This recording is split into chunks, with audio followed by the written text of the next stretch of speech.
Agent park Hong Kong airport पे उतरता है। पार्क कोरिया के नेशनल इंटेलिजेंस सर्विस का एक बड़ा एजेंट है, मगर वो हांगकांग ऑफ द ड्यूटी एक काम करने आया है जो एनआईएस के लिए नहीं बल्कि अमेरिका के सीआईए एजेंसी का काम है। पार्क एयरपोर्ट से सीधा उस जगह पहुंच जाता है जहां सीआईए का एजेंट पॉल ग्रे उसका इंतजार कर रहा है। पार्क को सिर्फ एक ही काम करना है, सामने की बिल्डिंग में चाइना की सिक्योरिटी एजेंसी के सेफ हाउस में रखे एक कैदी को पकड़ के ग्रे के पास लाना है। अमेरिका चाइना के इंटरनल अफेयर्स में डायरेक्टली इंटरफियर नहीं करना चाहती और वह कैदी जिसका नाम किम है वह पार्क को जानता है और पार्क पहले भी सीआईए के लिए काम कर चुका है। ग्रे पार्क को उस रूम की चाबी और गन देता है। पार्क के पास सिर्फ 15 मिनट का वक्त है जिसमें सब सिक्योरिटी कैमरे बंद रहेंगे। वैसे तो पार्क का ग्रे से अप्रोच फ्रेंडली नहीं है, मगर किम से मिलने की उसे जल्दी है। अब पार्क गन लेके बिल्डिंग के अंदर आता है। वो किम को गार्ड कर रहे लोगों को एक एक करके मारता है और किम के सामने आता है। अब कहानी 5 साल पीछे फ्लैशबैक में चली जाती है। जगह है नॉर्थ कोरिया। किम अपने दोस्तों के साथ कार में जा रहा है कि तभी उन्हें रास्ते में चल रही एक स्कूल की मासूम लड़की दिखाई देती है। वह उस लड़की को बड़ी बेरहमी से उठा के गाड़ी में डाल के लेके जाते हैं। अब हमें पता चलता है कि यह किम दरअसल है कौन। किम यह नॉर्थ कोरिया का एक साइको सीरियल किलर है जो लड़कियों को किडनैप करके उन पर अत्याचार करता है और उन्हें तड़पा तड़पा के मार देता है। ना सिर्फ लड़की को बल्कि उसके पूरे घर वालों को भी वह बड़ी बेरहमी से मार देता है, मगर उसका कोई कुछ बिगाड़ नहीं सकता। ना ही कोई इस अन्याय के खिलाफ आवाज उठाने की हिम्मत कर रहा है, क्योंकि किम के पिताजी मोसुल नॉर्थ कोरिया के सुप्रीम लीडर यानी प्रेसिडेंट के राइट हैंड और फाइनेंस मिनिस्टर है। इंस्पेक्टर ली बूम को क्राइम सीन पे मिले सबूतों से पता चलता है कि यह काम किम का ही है। वह किम को पकड़ के उसके खिलाफ सख्त कार्रवाई भी करना चाहता है। बेगुनाह और बेबस लोगों पे हो रहे इस अत्याचार को देख के ली बूम का दिल दहल जाता है। किम ने अपनी गंदी हरकत के लिए एक पूरी फैमिली को बेरहमी से मार डाला। छोटे बच्चे तक को किम ने नहीं छोड़ा। यह देख के ली बूम को गुस्सा आता है, मगर ली बूम के हाथ भी बंधे हुए हैं। ली बूम का जोश देख के उसका चीफ उसकी ट्रांसफर फर्टिलाइजर प्लांट की सिक्योरिटी पे करता है। ऊपर से वह ली बूम को धमकी भी देता है कि वह अपना मुंह बंद रखे, नहीं तो उसे भी खत्म किया जाएगा। बेचारा बेबस ली बूम अपने पद का इस्तीफा देके चला जाता है, मगर उसके दिल में उठ रही आग की लपेटें कम होने के बदले और उफन के बाहर आती है। किम मासूम लड़कियों पे अत्याचार जारी रखता है। अब 3 साल गुजरते हैं। अब इस तरह की सीरियल किलिंग साउथ कोरिया में शुरू हुई है। सोल में एक लड़की की लाश मिलती है जो पिछले 2 साल में मिली अब तक की 7वीं विक्टिम है। इन सीरियल किलिंग को लेके अब लोगों में काफी डर फैल चुका है। जवान लड़कियों की किडनैपिंग और बाद में अत्याचार करके फेंकी हुई उनकी लाशें, यह न्यूज सब मीडिया पे चल रही है। मीडिया अब पुलिस के कामों पे उंगली उठा रही है। पुलिस चीफ पे प्रेशर बढ़ता जा रहा है और ऐसे में इस केस को हैंडल कर रहा डिटेक्टिव जो अपनी ही कार में सुसाइड करता है। अब यह केस अलग ही टर्न लेता है। पुलिस की इज्जत दांव पे लग जाती है। अब पुलिस चीफ इस सीरियल किलिंग की तहकीकात डिटेक्टिव चाओ के ऊपर सौंपते हैं। चाओ पुलिस डिपार्टमेंट का एक ब्रिलियंट ऑफिसर है, मगर उसका एक प्रॉब्लम है, वह बदतमीज है। वह अपनी चीफ की भी नहीं सुनता। कितनी बार तो उसे सस्पेंड किया गया है। अपने गुस्से पे वह कंट्रोल नहीं रख पाता, मगर चूंकि अब पानी सर के ऊपर चला गया है तो चीफ ने उसका सस्पेंशन कैंसिल करके उसे यह केस सौंपा है ताकि जल्द से जल्द कोई रिजल्ट मिले। अब चाओ तहकीकात में जुट जाता है। ऐसे में एक दिन फोरेंसिक लैब से फोन आता है कि उन्हें कुछ सबूत हाथ लगा है। अब वह सबूत देखने चाओ लैब जाता है। फोरेंसिक डॉक्टर चाओ को बताता है कि 7वीं विक्टिम के शरीर के प्राइवेट हिस्से में एक बैंगन का हिस्सा पाया गया है और उस हिस्से में एक उंगली के स्किन का टिश्यू मिला है जो विक्टिम के डीएनए से मैच नहीं करता। जाहिर है वह उसका है जिसने बैंगन इस्तेमाल करके उस लड़की पे अत्याचार किया है। अब चाओ अपने आदमियों को ऑर्डर करता है कि लीगल इलीगल कोई भी तरीका अपनाओ और इस तरह के केस के सभी सस्पेक्ट के डीएनए हासिल करो। यहाँ सीरियल किलिंग को लेके नेशनल इंटेलिजेंस सर्विस के लोग भी परेशान हैं, क्योंकि सीआईए के एजेंट ग्रे ने उन्हें बताया है कि यह काम नॉर्थ कोरिया के फाइनेंस मिनिस्टर के लड़के किम का है। अब चूंकि यह सेंसिटिव इशू है तो एनआईएस सुप्रीमो काफी टेंशन में है। वह अपना टेंशन अपने सबसे बेहतरीन ऑफिसर पार्क के सामने जाहिर करते हैं। अब यह बात सीआईए तक कैसे पहुंची इसका पार्क को ताज्जुब है, मगर सब जानते हैं यह डर्टी पॉलिटिक्स है। सुप्रीमो चाहता है कि यह मैटर अब पार्क हैंडल करे। किसी भी तरह किम का नाम इस सीरियल किलिंग में नहीं उछलना चाहिए, वरना बहुत बड़ा इशू होगा जिसे फिर रोकना मुश्किल होगा। किम 2 साल पहले ही हांगकांग से साउथ कोरिया आया है और तभी से यह सीरियल किलिंग का किस्सा शुरू हुआ है। सुप्रीमो पार्क को बताता है कि अगर इस केस को सक्सेसफुली हैंडल किया तो प्रमोशन होगा, वरना जॉब जाने का भी खतरा है। पार्क को पॉलिटिक्स पसंद नहीं, मगर अब यह गंदगी सब जगह फैल चुकी है, तो वह भी बेचारा क्या करे, अनजाने में वह भी उस गंदगी का हिस्सा होते जा रहा है। अब अमेरिका के CIA का भी इसमें स्वार्थ है, इसलिए ग्रे चाहता है कि किम को उसके हवाले किया जाए। अब NIS वाले इस मुसीबत में फंसे हैं कि किम को अपनी पुलिस के हवाले करे, CIA के हवाले करे या नॉर्थ कोरिया के हवाले करे। यहाँ पुलिस को DNA रन करने के बाद पता चलता है कि वह DNA किम का है, तो वह उसे अरेस्ट करना चाहते हैं। चाओ डिस्ट्रिक्ट अटॉर्नी से किम के खिलाफ अरेस्ट वारंट हासिल करता है, तो पार्क पुलिस वारंट आने के पहले किम को अपनी कस्टडी में लेना चाहता है। वह किम के बंगले पे पहुंच जाता है, जहां किम ऐसे बैठा है मानो कुछ हुआ ही नहीं। वैसे तो किम को देख के पार्क को गुस्सा तो बहुत आता है, मगर वो खुद पे कंट्रोल रखता है। वह किम को बताता है कि नेशनल सिक्योरिटी लॉ के अंदर वह उसे अरेस्ट कर रहा है, मगर तभी वहाँ पे चाओ आता है और वह अपना वारंट दिखा के पार्क से कहता है कि किम पे उसका पहला अधिकार है।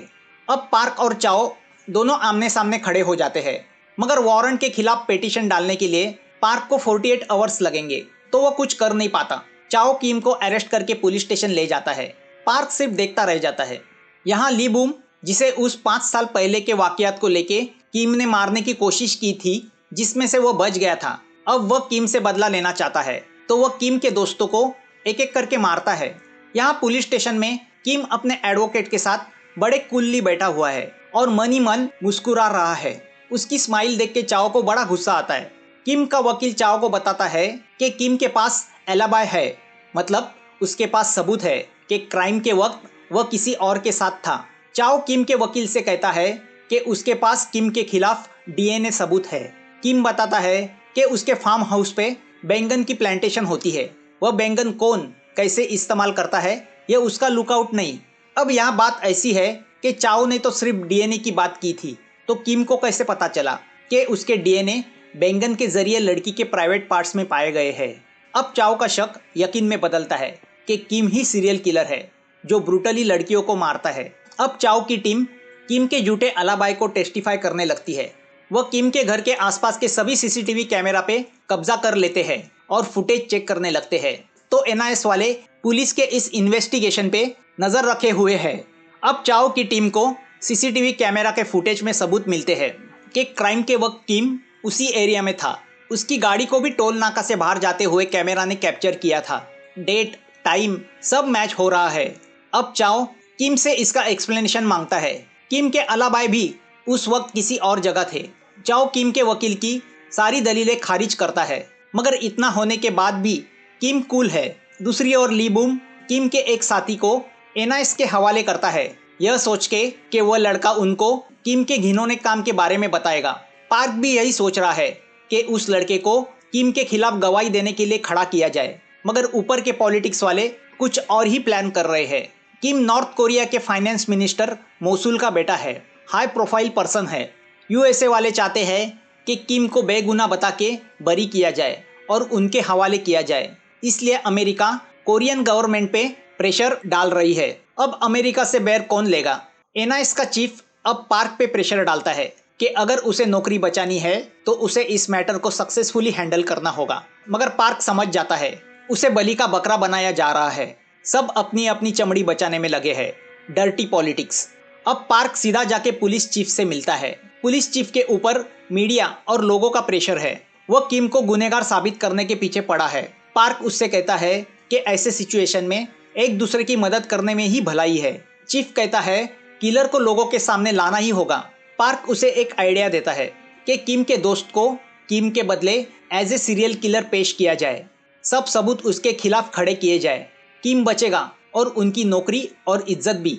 अब उस लड़के का बलि देने का तय किया जाता है। अब चाओ को पता चलता है कि उस मीमो नाम के लड़के ने अपना जुर्म कबूला है। चाओ मीमो को देखते ही समझ जाता है कि वह डर्टी पॉलिटिक्स का बली है। चाओ पुलिस चीफ के पास जाता है तो चीफ उसे कहते हैं कि वह तुरंत किम को छोड़ दे, क्योंकि असली सीरियल किलर पकड़ा गया है। मगर किम से नजर मिलाने की उनमें हिम्मत नहीं। अब मीमो के खिलाफ सभी नकली सबूत प्लांट किए जाते हैं।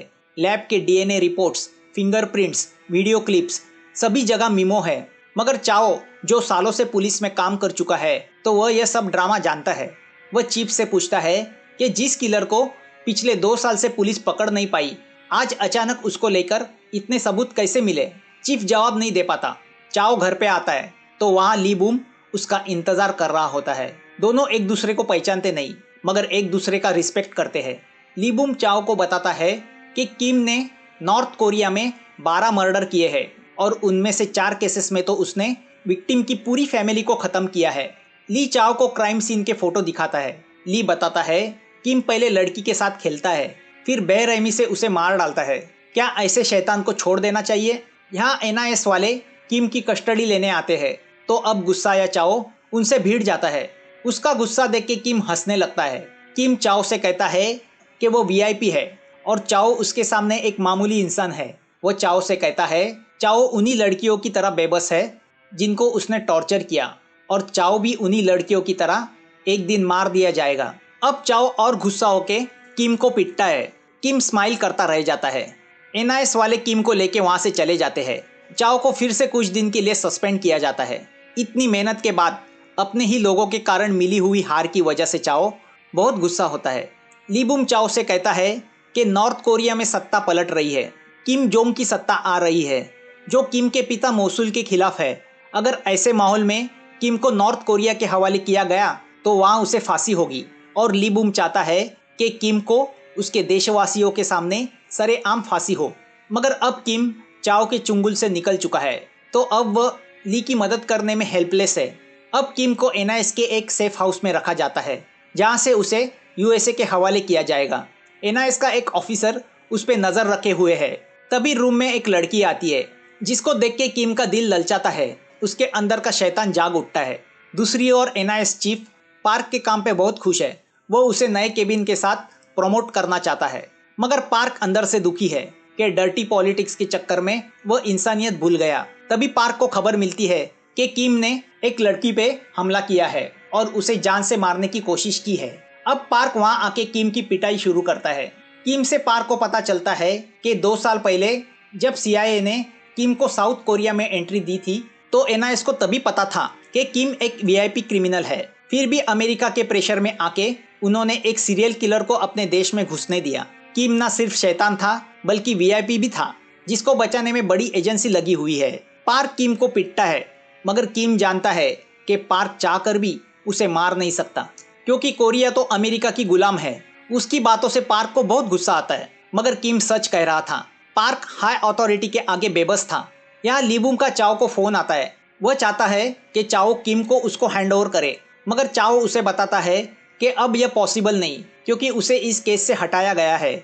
अब ली बूम चाओ को किम का एक नया सबूत देता है। वो चाओ को बताता है कि 2 साल पहले किम ने हांगकांग में भी सीरियल किलिंग की थी। तब एक लड़की को टॉर्चरिंग करते वक्त उन्होंने उसकी फिल्म बनाई थी, जो किम ने पैसे के लिए इंटरनेट पे बेची थी। अब चाओ उस फिल्म को इंटरनेट पे ढूंढ के डाउनलोड करता है, जिसमें दिखाई लड़की को टॉर्चरिंग करने के बाद मारा गया था। अब चाओ किम का अरेस्ट वारंट लेके सेफ हाउस की तरफ निकलता है। तभी एजेंट ग्रे किम से मिलने आता है। 2 साल पहले उसी ने किम को चाइनीज गवर्नमेंट से बचा के साउथ कोरिया भेजा था। अब हमें ग्रे की बातों से पता चलता है कि अमेरिका किम के पीछे क्यों पड़ी है। किम मोसुल का लड़का है। मोसुल, जो नॉर्थ कोरियन प्रेसिडेंट जैंग टैक के चाइनीज बैंक में रखे $1 बिलियन को कंट्रोल करता है। अमेरिकन गवर्नमेंट किम के जरिए वह $1 बिलियन हासिल करना चाहती है। मोसुल ने अपने बेटे किम को उन अकाउंट के बारे में सब बताया है। अमेरिका को किम में नहीं, उसके पिता के रखे $1 बिलियन में इंटरेस्ट है, जो दरअसल जैंग टैक के पैसे है।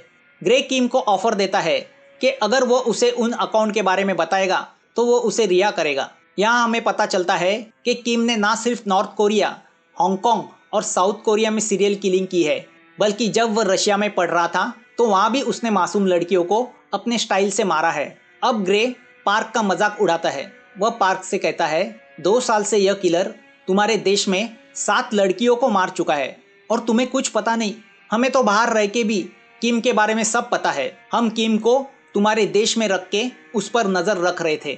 अब ग्रे किम को ले जाने लगता है कि तभी वहाँ पे चाओ आता है। और उन्हें लड़की के टॉर्चरिंग का वीडियो सबूत दिखा के किम को ले जाता है। जाते जाते वह किम को बताता है कि वह जान गया है कि क्यों किम बैंगन जैसी चीजें इस्तेमाल करता है, क्योंकि वह नपुंसक है, जिससे किम को बहुत गुस्सा आता है क्योंकि वह सच्चाई थी। साइको उसी चीज को लेके लोगों को टॉर्चर करके मारते हैं जिसका उन्हें इंफीरियरिटी कॉम्प्लेक्स होता है। वह एक तरह से अपनी कमी छुपाने के लिए लोगों पे गुस्सा निकालते हैं। अब पार्क भी चाहता है कि ऐसे शैतान को सजा हो। चाओ किम को ले जा रहा होता है कि तभी उसके चीफ का फोन आता है। चीफ चाहता है कि चाओ किम को तुरंत सीआईए के हवाले करे। अब चाओ अपना गुस्सा रोक नहीं पाता। डर्टी पॉलिटिक्स ने फिर से अपना गंदा चेहरा दिखा दिया था। अब चाओ कार को एक ब्रिज पे रुकाता है। तभी वहां पे पार्क आता है। दोनों जानते हैं अगर किम को छोड़ा गया तो वह मासूम लड़कियों को मारता रहेगा, मगर सिस्टम के हाथों दोनों मजबूर थे। चाओ पार्क को किम के हथकड़ी की चाबी देता है। तभी सीआईए वाले आते हैं।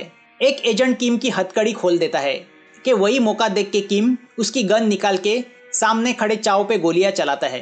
पार्क शॉक होकर देखता रह जाता है। ग्रे के एजेंट्स किम को अपनी गाड़ी में डाल के वहां से लेके जाते हैं। अब पार्क किम को मारने उनके पीछे गाड़ी लेके निकलता है। दोनों का चेस शुरू होता है। पार्क ठान लेता है कि अब वह किम को खत्म करके ही रहेगा। तभी एक सिग्नल पे ली बूम अपनी गाड़ी से ग्रे की गाड़ी को ठोकर मारता है, जिसमें किम होता है। ली बूम सबके सामने किम को उठा के अपनी गाड़ी में डाल के वहां से निकल जाता है। पार्क देखता रह जाता है। चाओ को आईसीयू में भर्ती किया जाता है। यहाँ बीच समुद्र में ली बूम किम को एक बोट में डाल के नॉर्थ कोरिया ले जाने लगता है, मगर ली बूम को पता नहीं होता नॉर्थ कोरिया में फिर से सत्ता पलट हुई है। फिर से जैंग और मोसुल का राज आया है और जिसका राज वही राजा। इस हिसाब से बोट में बैठे ली बूम के लोग अब ली बूम को छोड़ के किम का हुक्म मानने लगते हैं। किम ली बूम को गोली से मार देता है। ली बूम की लाश को समुद्र में फेंक दिया जाता है। शैतान फिर से आजाद हो गया था। 2 साल गुजरते हैं। फ्लैशबैक खत्म होता है। हम फिर से वहीं पे आते हैं जहां कहानी शुरू हुई थी। हांगकांग की उस बिल्डिंग में पार्क किम के सामने खड़ा होता है और किम उसे देखते हंस रहा होता है। हमें पता चलता है कि किम के पिता मोसुल को नॉर्थ कोरिया में फांसी दी गई है। वहीं से किम भाग के हांगकांग पहुंचा था और चाइनीज गवर्नमेंट ने उसे अरेस्ट किया था। किम को लगता है कि पार्क उसे छुड़ाने आया है, मगर पार्क चाओ का बदला लेने आया था। चाओ जो किम की वजह से पिछले 2 साल से कोमा में है। पार्क किम पे गोलियां चलाना शुरू करता है। किम उसे चाइनीज बैंक अकाउंट का वास्ता देता है, मगर पार्क जान चुका है चाइनीज गवर्नमेंट पहले ही मोसुल के सभी बिलियन डॉलर्स उस अकाउंट में से निकाल चुकी है। आखिर में पार्क किम को मार डालता है और उसका सर काट के नीचे बैठे ग्रे को भेंट करता है। अब ग्रे को सुनाने की बारी पार्क की होती है। वह ग्रे से कहता है, अमेरिका की इतनी बड़ी एजेंसी होके भी तुम्हें अब तक पता नहीं चला कि चाइनीज गवर्नमेंट जैंग टेक के बैंक अकाउंट में पड़े सभी बिलियन डॉलर हासिल कर चुकी है। बैंक में 0 बैलेंस है। पार्क ग्रे से कहता है कि अगर अगली बार वो उससे मिला तो वह उसका भी सर काट डालेगा। पार्क कार लेके एयरपोर्ट की तरफ निकल पड़ता है। मूवी यहाँ खत्म होती है। अगर आपको ऐसी थ्रिलर मूवी पसंद है तो प्लीज़ कमेंट कीजिए, लाइक कीजिए, आपकी पसंद हमें बताइए। ऐसी ही फिल्में लेके हम आपके सामने आते रहेंगे।